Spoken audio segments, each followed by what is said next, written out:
दूसरों के सुख दुख से हमारे सुख दुख जुड़े हुए हैं, या यूँ कहें कि अगर दूसरा खुश है तो हम दुखी हैं, वो दुखी है तो हम खुश हैं।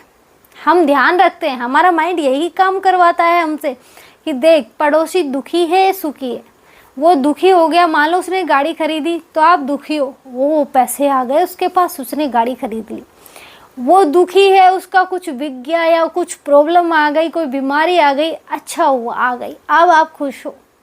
यही होता है। आज कोई मान लो 20,000 कमा रहा है, लेकिन उसका ध्यान कहाँ है? 50,000 वाले पे। कोई 50,000 कमा रहा है, उसका ध्यान कहाँ है? 1,00,000 वाले पे। तो हमारी खुशियाँ हैं कहीं? नहीं है, क्योंकि हमारा माइंड हमें दिखा रहा है कि देख वो इतना कमा रहा है, उसके लेवल पे जाना है।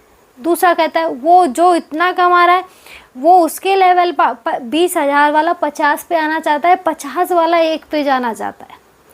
तो हमारी खुशियों की तो कोई वैल्यू ही नहीं है कि हम अपनी खुशी नहीं देखते। खुश रहना चाहो तो आप 20,000 में भी खुश रह सकते हो, और अगर खुश नहीं रहना चाहो तो आपको 1,00,000 की जगह का चाहे 2,00,000 मिले, आप खुश नहीं रह सकते।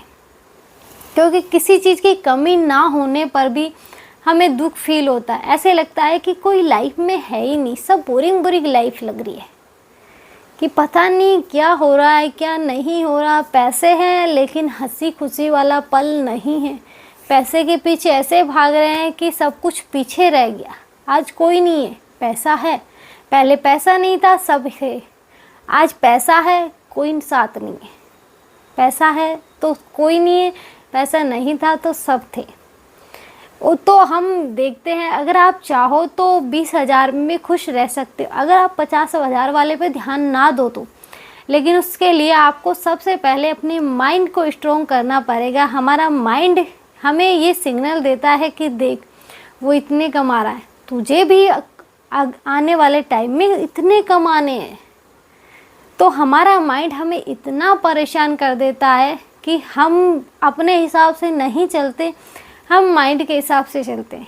हमारा माइंड हमें बताता है कि नहीं, वो 24 घंटे सोचता ही रहता है कि हम परेशान हो जाते हैं। बहुत सी बार तो मैं खुद अपनी बताती हूँ कि बहुत सी बार जब दिमाग चलता है तो वो इस तरह से चलता है कि हम बोलते चुप हो जा, अब तो थक गई होता है।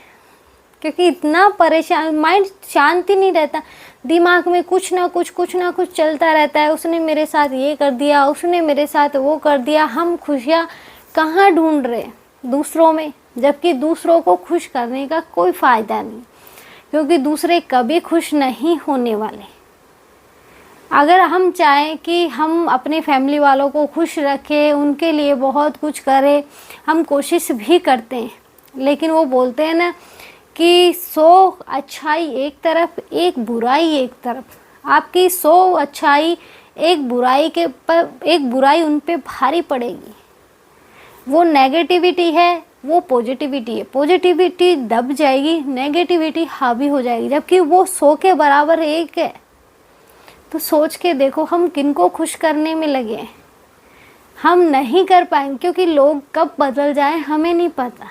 अगर आज हम अपनी फैमिली की केयर कर रहे हैं, उनके लिए इतना कुछ कर रहे हैं, उनकी सेवा कर रहे हैं, एक दिन आप कुछ मत करो, दूसरे दिन वही लोग आपकी बुराइयां कर रहे होंगे, इतना बेकार है, कुछ नहीं किया। होता है। अब आप वो लोग ये नहीं देखेंगे इतना टाइम से ये सब करता आ रहा है, करती आ रही है, एक दिन नहीं किया तो क्या फ़र्क पड़ गया। लेकिन ऐसा नहीं होता। हमारे साथ होता यही है कि एक दिन नहीं किया तो जूते पड़ने तैयार हैं, कि वो तो पड़ेंगे। गालियाँ, कोई भी आया उसके पास बुराई, कोई इधर से आया उसके पास बुराई, तो होता है। इसलिए हमारी अपनी खुशी सबसे पहले रखो, कि मुझे अपनी खुशियों से मतलब है, बाकी तो जो भाग्य में लिखा है वो होके रहेगा। अगर मैं इनकी खुशियाँ ढूंढने निकलूँगा तो ये खुश नहीं होने वाली। आज हम सोचते हैं हमारे बच्चे खुश हो जाएं, हमारे माता पिता खुश हो जाएं, हमारे पति या पत्नी खुश हो जाएं, तो खुश करने में मत बैठो। नहीं तो आप अपने आप को ही इतना परेशान कर लोगे, तो सोचोगे करूँ तो क्या करूँ, मेरी लाइफ में कुछ है ही नहीं करने को। जब देखो दुख ही दुख, दुख ही दुख। हम अपनी खुशी नहीं देखते, इसलिए हमें दुख नज़र आता है। सबसे पहले अपनी खुशी देखो, कि बाकी बाद में सोचेंगे, पहले अपनी पूर्ति करो। मुझे मेरे लिए ये चीज़ें करनी है, बाकी के लिए बाद में सोचूंगा, तब आप खुश रहोगे। आप अगर ज़्यादा नहीं हो रहा तो आप ध्यान करना शुरू कर दीजिए, मेडिटेशन करना शुरू कर दीजिए, उससे आपका माइंड शांत हो जाएगा। फिर आपका माइंड बड़ी शांति से सोचेगा करना क्या है, पता चलेगा। तब जब आप मेडिटेशन कर लो, ध्यान कर लो, उसके बाद सोचो कि हाँ कुछ नहीं है, माइंड शांत है तो कुछ नहीं है, शांति है। बस लोगों को चाहिए क्या? शांति ही तो चाहिए, और वो ही उनके पास नहीं है। इसलिए शांति में रहना है तो ध्यान करो, योगा करो, और अपने आप को थोड़ा टाइम दो, अपने लिए जियो लाइफ, कि मैं मेरे लिए लाइफ जी रहा हूँ। आज के लिए इतना ही। जय श्री राम। मिलते हैं नेक्स्ट वीडियो में नए टॉपिक के साथ।